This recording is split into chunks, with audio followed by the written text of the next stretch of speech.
We have to listen Ariyavasa and Nivarana. Ariyavasa means the abode of noble ones. All the previous Buddhas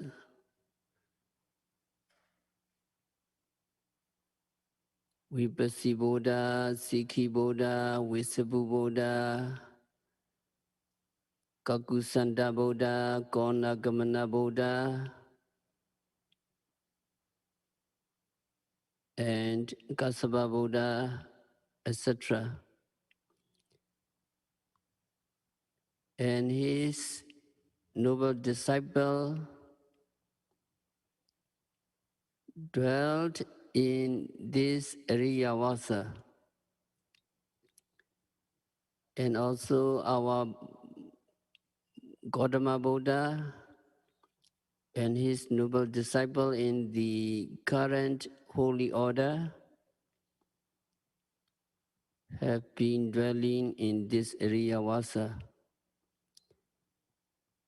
And future Buddhas, Arimitiya Buddha and his disciple,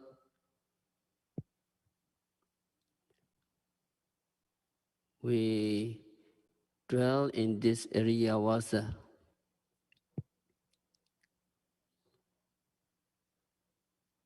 So Ariyavasa refers to important qualities required to become a noble one. In other words, each and every noble ones dwell in Ariyavasa. That Ariyavasa is well guarded from all dangers of torturous cycle of samsara.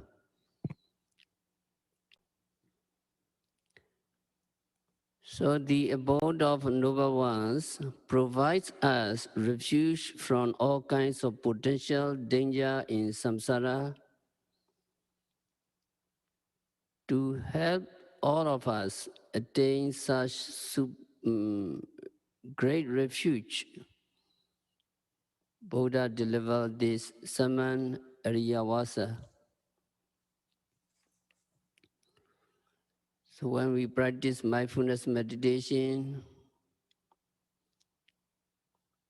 by observing any objects manifested at the six senses, we all encounter the five hindrances, Nivarana.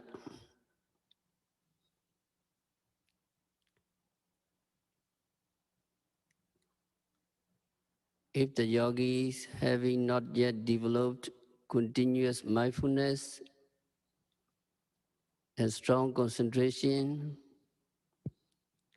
then he cannot gain control over his mind, and so it would wander as freely as always to every sense objects it loves to go. Such an unruly mental states are five kinds of Nivarana. These Nivarana hinder or block the noble path to Nirvana. So in the Ariyavasa Sutta, Buddha mentions these five mental hindrances have to be abandoned.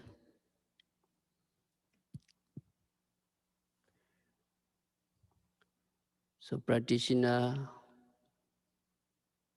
need to be secluded from Kamachanda,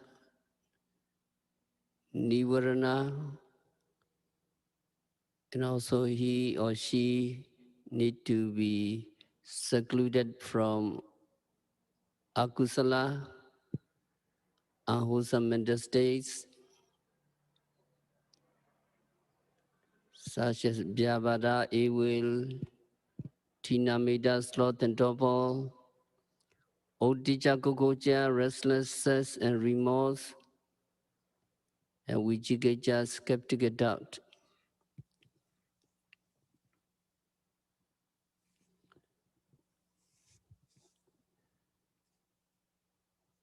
Today we have to go to Odija, Gogoja, restlessness and remorse.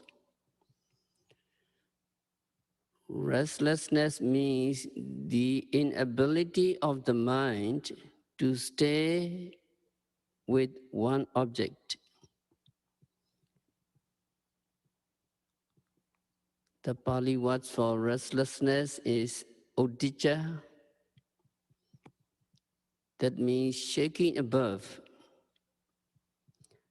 The mind cannot rest on the object. It stays above the present object. And kokocha, remorse means feeling some guilt for the bad deeds or wrong deeds you have done, and for the good things, for the good deeds you have not done. What are the causes? Causes for arising of remorse are unwise reflection, ayonisamanasikara, or mental agitation, like you think, oh, this mental agitation cannot do me any harm, and so on. There is ayonisamanasikara. And causes for abandoning remorse are yonisamanasikara, wise reflection or mental tranquility. When you have wise reflection or mental tranquility, you will be able to abandon restlessness and remorse. So when you experience restlessness and remorse, you know that they are present.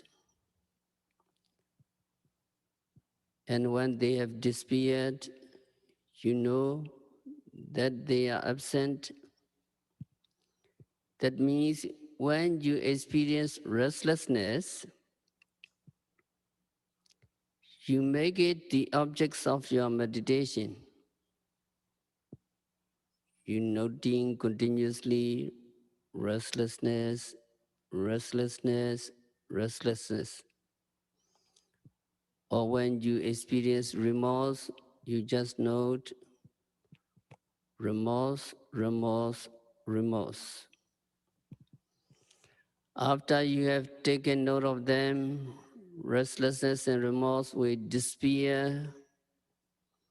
When they have disappeared, you become aware of their disappearing.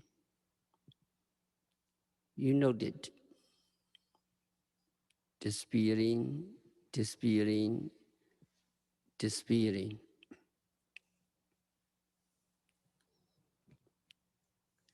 So when remorse can be abandoned? Remorse can be abandoned completely when you become anagami, when you attain the third stage of anagami mega. And when you can abandon restlessness, restlessness can be abandoned completely when you become Arahant, when you attain the fourth stage of sainthood. So when yogis have reached the third stage of sainthood, they become aware of the complete abandonment of remorse. And when they have attained the fourth stage, they become aware of the complete abandonment of restlessness. And there are 6 things that lead to the abandonment of restlessness and remorse.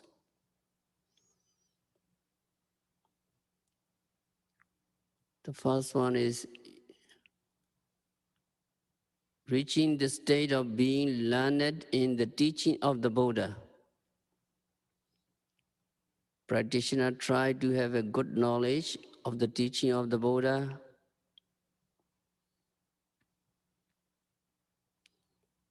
And the second is inquiring about what is permissible and what is not permissible. When you do something wrong, you will feel remorse. Do not do wrong. You must know what is permissible for you. When yogi is a bhikkhu, you must know what is permissible and what to avoid. To know what is permissible and what is not permissible will help you to avoid doing wrong things. Then you won't experience remorse. And that one is understanding the disciplinary rules, Vinaya rules. It is for bhikkhus who are expected to have a good knowledge of the disciplinary rules. When bhikkhus know the disciplinary rules thoroughly, they won't do anything wrong, so they will not experience either remorse or restlessness. And number 4 is associating with more experienced and older person in the practice of sila, discipline. The 5th way is having a good friends, Kalyanamitta.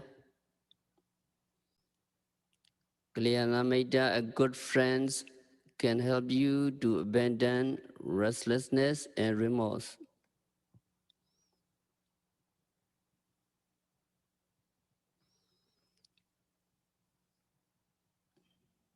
And the last one is using suitable talk. You talk about the disadvantages of restlessness and remorse. And you talk about the advantages of tranquility. So when you practice these 6 things, you may be able to drive away oticca and kukucca, restlessness and remorse.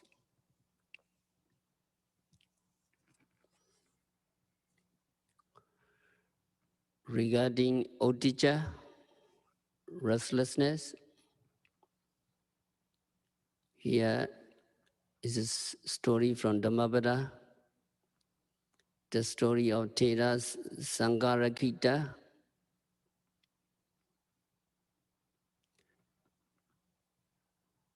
At one time, Buddha was residing at the Jetavana monastery in Savatthi,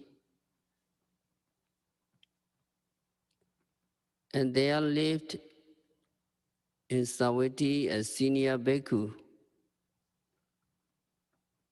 His name was Sangarakita. He practiced meditation and then he became Arahant.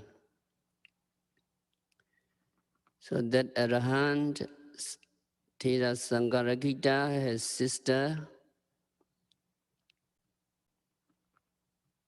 when his sister gave birth to a son, she named the child after the Thera Sangarakita. So the nephew became to be known as Sangarakita Bhagineya. So the nephew Sangarakita in due course was admitted into the order. While the young bhikkhu Sangarakita Bhagineya was staying in a village monastery, people offered 2 sets of robes, and he intended to offer 1 robe to his uncle Sangarakita Thera. So at the end of the vasa, he went to his uncle Sangarakita to pay respect to him and offered the robe to the Thera Sangarakita. But his uncle declined to accept the robe. He said, I have enough robe,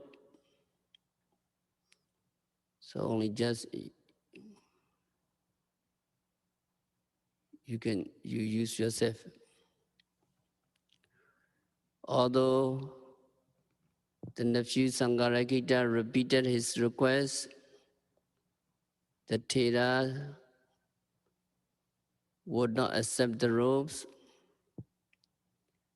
and the young bhikkhu Sangarakita Bhagineya felt disheartened and thought that since his uncle was so unwilling to share the requisites with him, it would be better for him to leave the order and live the life of a layman. So from that point, the mind of the young monk wandered and a train of thoughts followed. So he thought that after leaving the order, he would sell the robe and buy a she-goat. That she-goat would breed quickly, and very soon he would make enough money to enable him to marry the girl he loved. Then his wife could give birth to a son, and he would take his wife and child in a small cart to visit his uncle Sangarakita at his monastery. On the way, he would say that he would carry the child. She would tell him to drive the cart and not to bother about the child. He would insist and grab the child from her. Between them, the child would drop on the cart track and the wheel would pass over the child. Unfortunately. So he would get so furious with his wife that he would strike his wife with a golden stick. At that time, the young monk Sangarakita was fanning the Thera with a palmyra fan, and he unmindfully struck the head of the Thera with the fan. The Thera Sangarakita read the minds of the young bhikkhu. So knowing the thoughts of the young bhikkhu Sangarakita Bhagineya, he said, young monk, you are unable to beat your wife. Why have you beaten an old bhikkhu?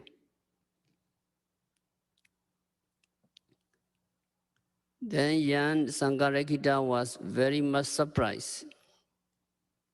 and he became embarrassed at the words of his uncle Sangarakita Thera. So he also became extremely frightened, so he fled.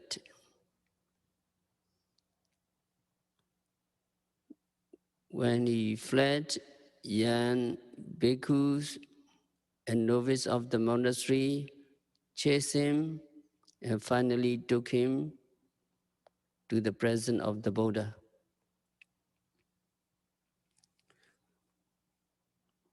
When Buddha asked, he told about all the episode, and Buddha said that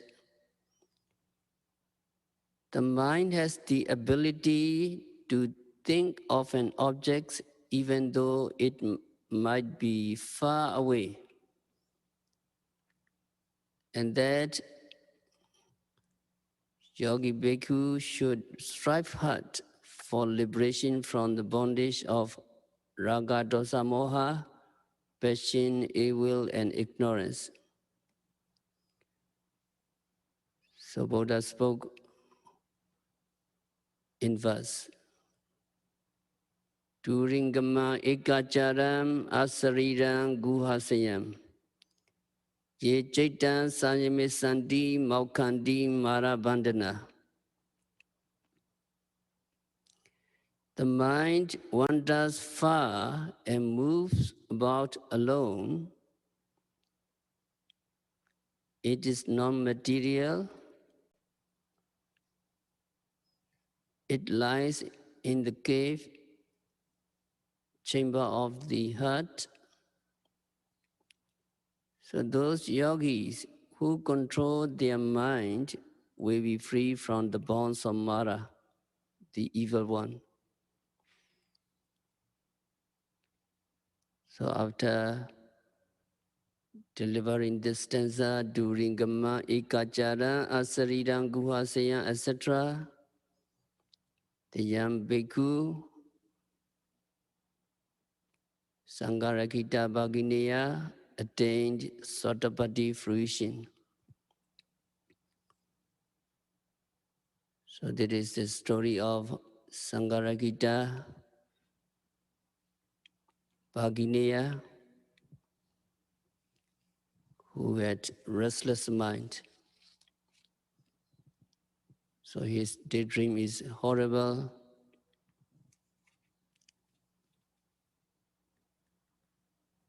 And kokocha, remorse.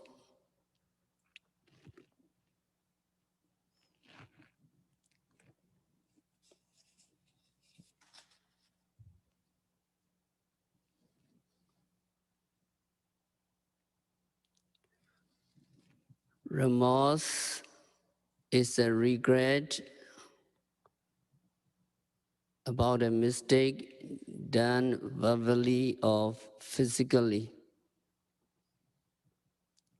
One may feel sad by reflecting, it is stupid of me to have done this wrong. It is my mistake. It is my fault. If such remorse arises in you, yogi should note and remove it immediately.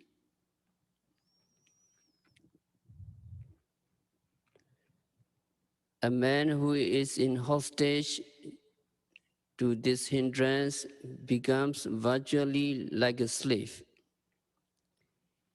In the olden days, when slavery was the norm, impoverished man might be forced to become a slave of his creditor for payment of his debt, even small amount of money.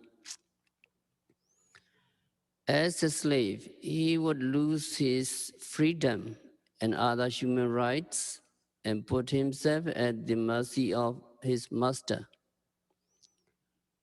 He had to do whatever his master asked him to do. He had to sleep wherever his master let him. He had to stay wherever his master let him stay. and he have to eat whatever he was fed. He would own nothing and could not go anywhere as he wished. He totally belonged to his master, who had a right to beat and even kill him. Exactly, he, like a domestic animal, had no right to sue his master for his cruelty. Miserable life.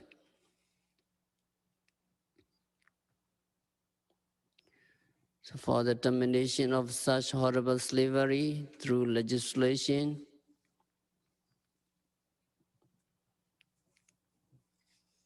we must appreciate the great kindness and wisdom of the social reformers in the West Country.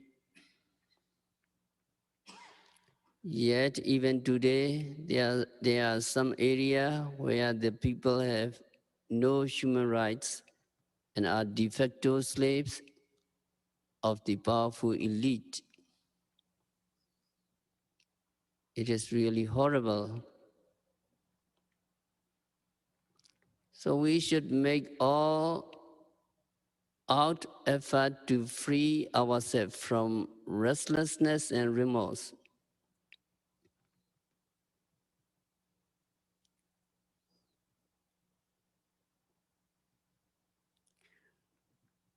Otija and Gogoja that would enslave and deprive us of rights to the blissful flavor of Dharma. So in this respect, Mahasi Sayadaw have this aphorism: restlessness and remorse enslave you, note and remove it immediately. So remember, when restlessness and remorse in you, they will enslave you, and don't accept it. Try to note and remove it quickly.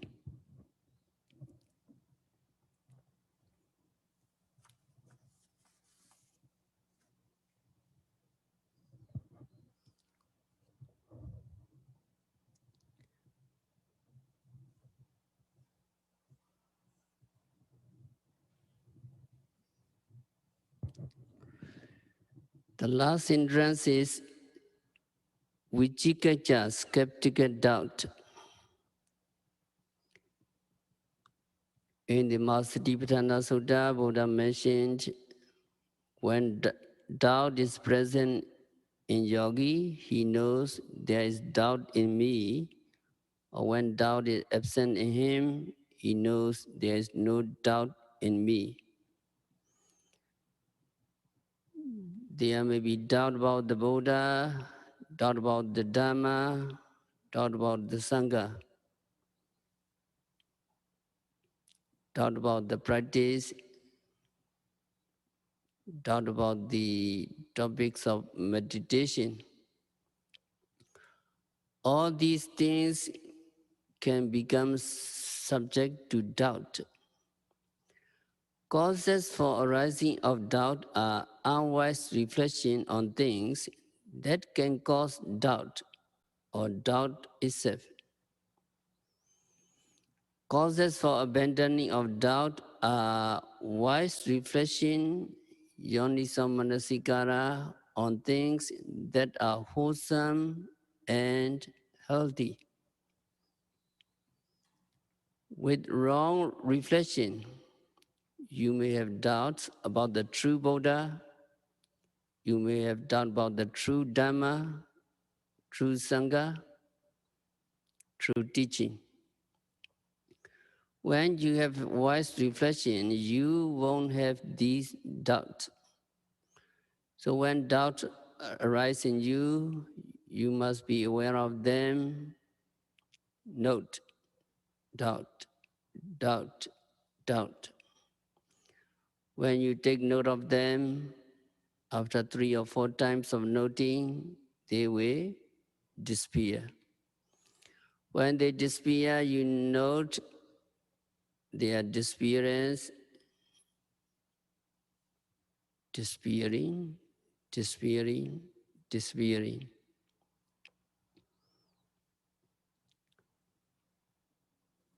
When doubt can be eradicated, when you become Sotapanna, when you reach the first stage of sainthood, Vicikiccha, skeptical doubt, is altogether eradicated. You know that they have eradicated altogether.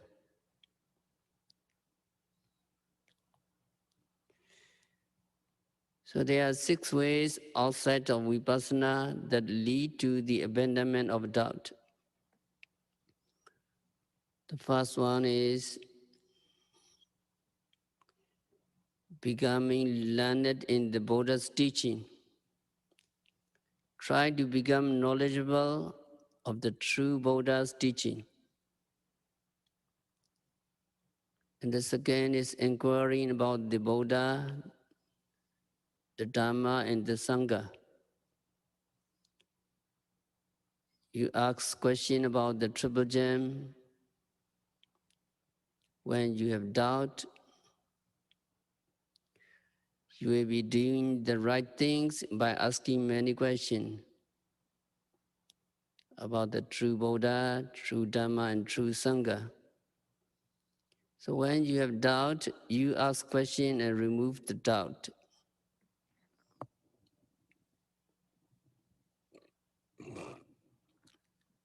And that way is understanding the disciplinary rules.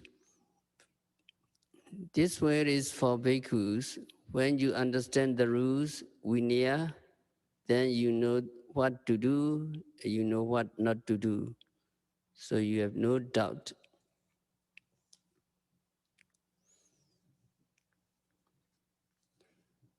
And the fourth way is being decided about the truth of the Triple Gem. It means developing faith well founded on understanding of the Buddha, the Dharma, and the Sangha.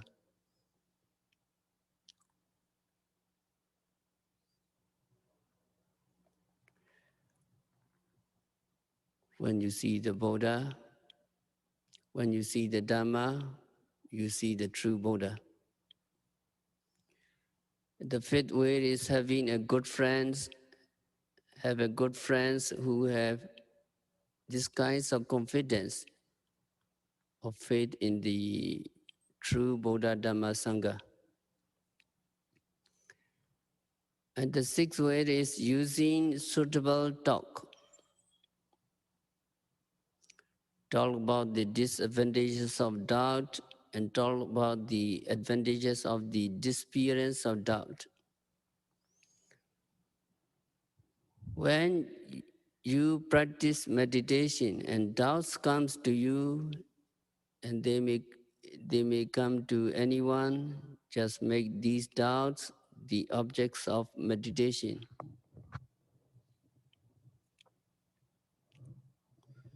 So you know doubt, especially when you doubt the efficacy of this method. When doubts come up, just make them the objects of your meditation, noting doubt, doubt, doubt, until they disappear. Noting will help you.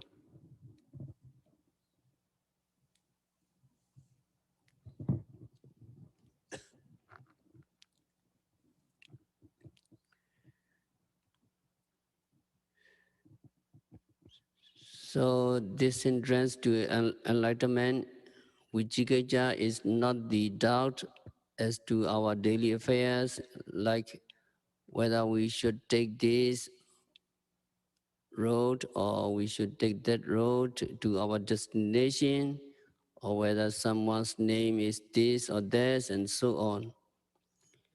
Such doubt forms no hindrance to enlightenment. The hindrance is the doubt about the true Buddha Dhamma Sangha.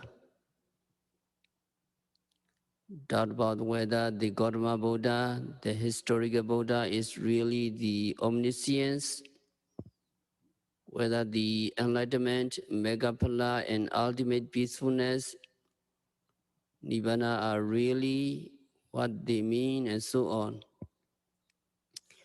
Such skeptical doubt is compared to uncertainty at a crossroads. For example, suppose a trader at the crossroads feels uncertain of whether he should turn right or turn left, while the robbers are in short pursuit of him. Unless he can overcome this, he can overcome his uncertainty before too late, the robbers may catch him and kill him right on the spot. In the same way, meditators resemble the traveler who goes to a new place, a place he or she has never been to. Of course, a meditator has never been to Nibbana, which is therefore figuratively called as a place no one has ever been, Akatandisam. In the external world, there's no place you have never been to in the realms of samsara. Samsara is very long.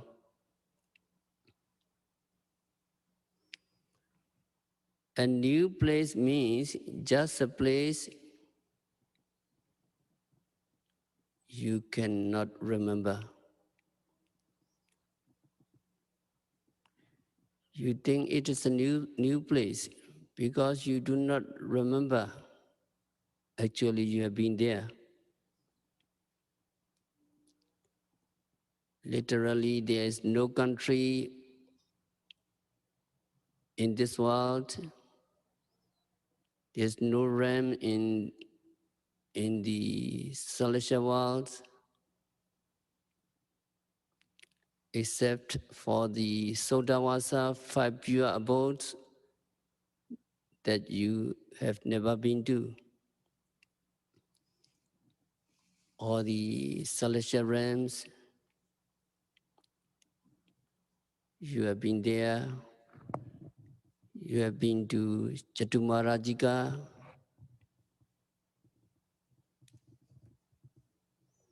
You have been to Tawadesa. You have been to Yama, to Sita, Nimanarati, Pranimita Vasavati, and Brahma realms. All you have been to, just you forget.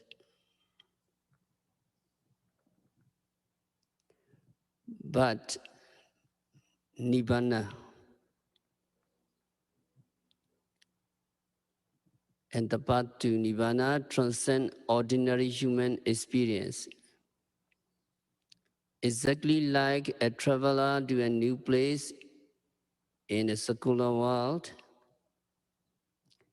Nibbana is totally new to a yogi.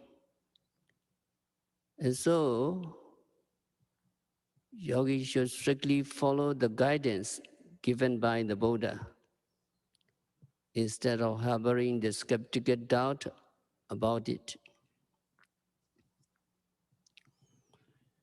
So the instruction you listening is the true Buddha Satipatthana method. Don't have any doubt. This method is very simple.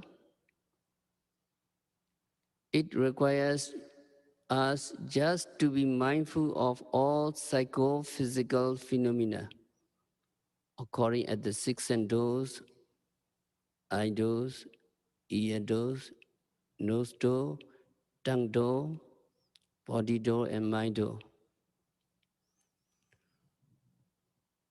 So you need to be aware, you need to be mindful of every phenomena occurring at the six sense doors. However, in the beginning, yogi cannot note every phenomena manifested.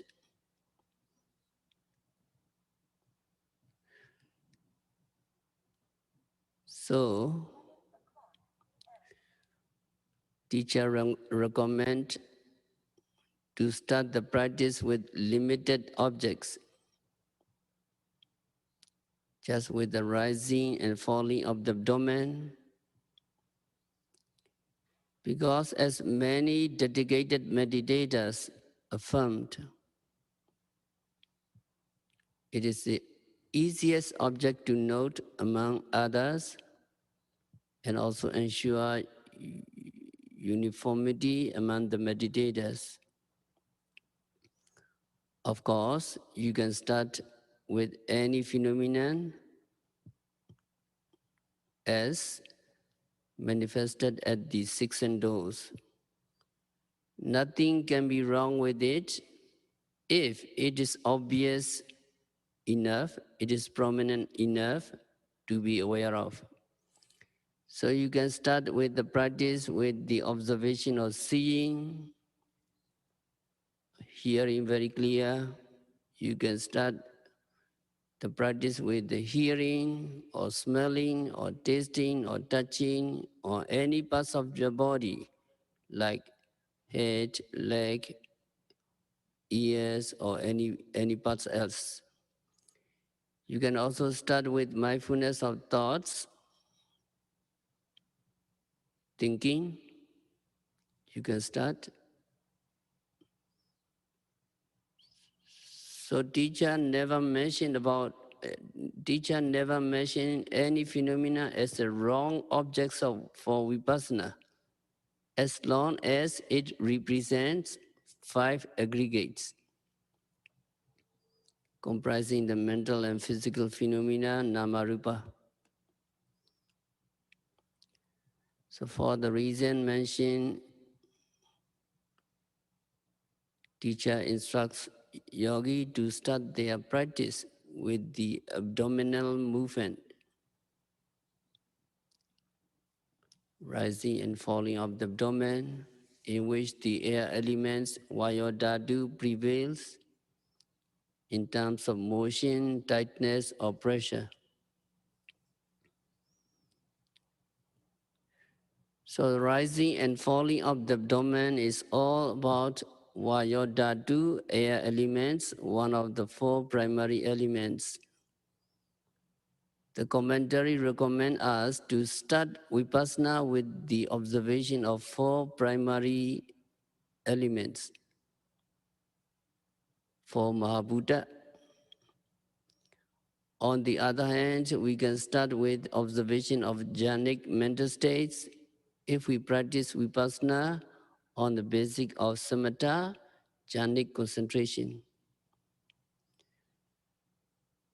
But the vipassana we practice here is pure vipassana, Soddha vipassana. So we are supposed to start with the four primary elements. Among the four, the earth element can be experienced as hardness or softness. Now you try touching something, you will feel hardness or softness. You can start vipassana with it too. And Tejodhatu, fire elements, is temperature, hot, cold, warm, sometimes sensation clear. You may start with it too. A water element is wetness or fluidity. You can start with water element also, if obvious enough. So you can observe any phenomena if obvious enough. So it mentioned, Yata Bhagata Vipassana Biniveso. Vipassana focus on whatever obvious. According to the commentary on path of purification, Visuddhimagga Mahadika, we should begin Vipassana with what is obvious and simple, what is prominent and simple, but not with what unobvious or subtle. So practice of meditation is like the process of learning. We have to start with easy lesson, but not with difficult ones. In the monastic education, for example, it is impossible for us to learn patana. Patana is the seventh Abhidhamma that deals with interrelationship of all kinds of phenomena, ultimate or conceptual, in a very extensive manner. So Patana is considered the most difficult subject among the Pali text. So it is impossible for us to learn Patana in early school years. How can a child begin his education with a difficult subject? Similarly, for the beginner meditators, they cannot start with the difficult subject. The Buddha's Vipassana meditation is very simple. It can be just to be mindful of for Ariyavasa, going, standing, sitting, or lying down. So in the Masatipatthana Sutta, Buddha said, Giccantowa Giccamiti Pajanati. When going, he knows, I am going. This instruction is so simple that some people doubt about whether it is the Buddha's teaching. If it were not the words of the Buddha, they would have rejected it outright. Yet they wish to argue even over the Buddha's teaching, and they try to interpret it in their own way. They criticize that when you practice walking, and hand shaking, leg shaking, how can you can discover the Namarupa? You would look awkward if you know going or walking. When going or walking, and moreover, they said you would be aware of going just in conventional sense, but not in an ultimate sense.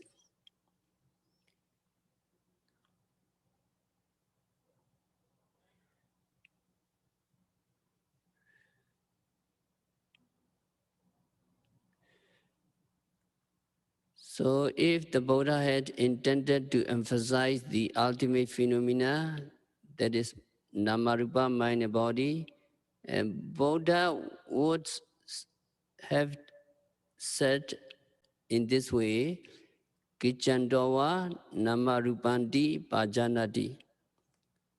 When going, he knows mind and body. Buddha would have said like this.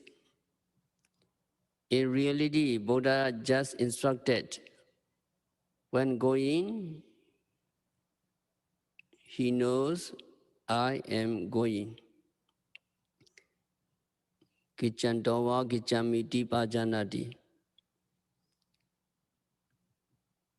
And the most venerable Lady Sayadaw said in his book called Anatta Divini, in this way, when going, you have to note every step as I go, I go, I walk. With the mind, focus on the feet. Not a single step should be taken without mindfulness. So Venerable Lady Sayadaw said in this way. So here, I go, is the accurate translation of the Pali sentence, Gichami, but not his own interpretation. While noting I go, however, you will become correctly aware of cycle.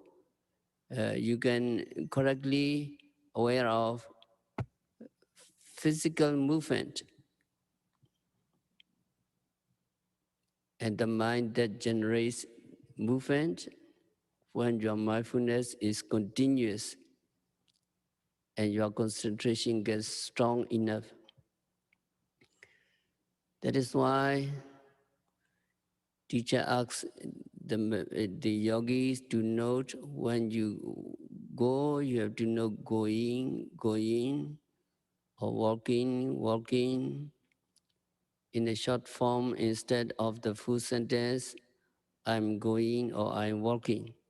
You just know walking, raising, pushing, forward, dropping, etc.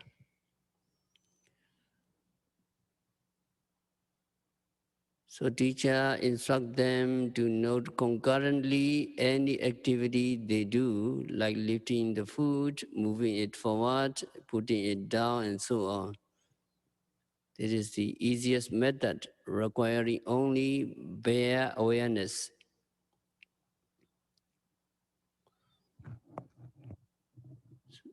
So the method is very, very simple. Only just important thing is try to note concurrently and diligently. So we continue. Next week, we have to stop our discourse for today by practicing Satipatthana Vipassana meditation, by observing every phenomena occurring at the six senses, by removing all mental hindrances, kammichanda, vyabhada, etc. Immediately as soon as they arise. May all yogis realize the real peace. May all yogis be liberated from all suffering. So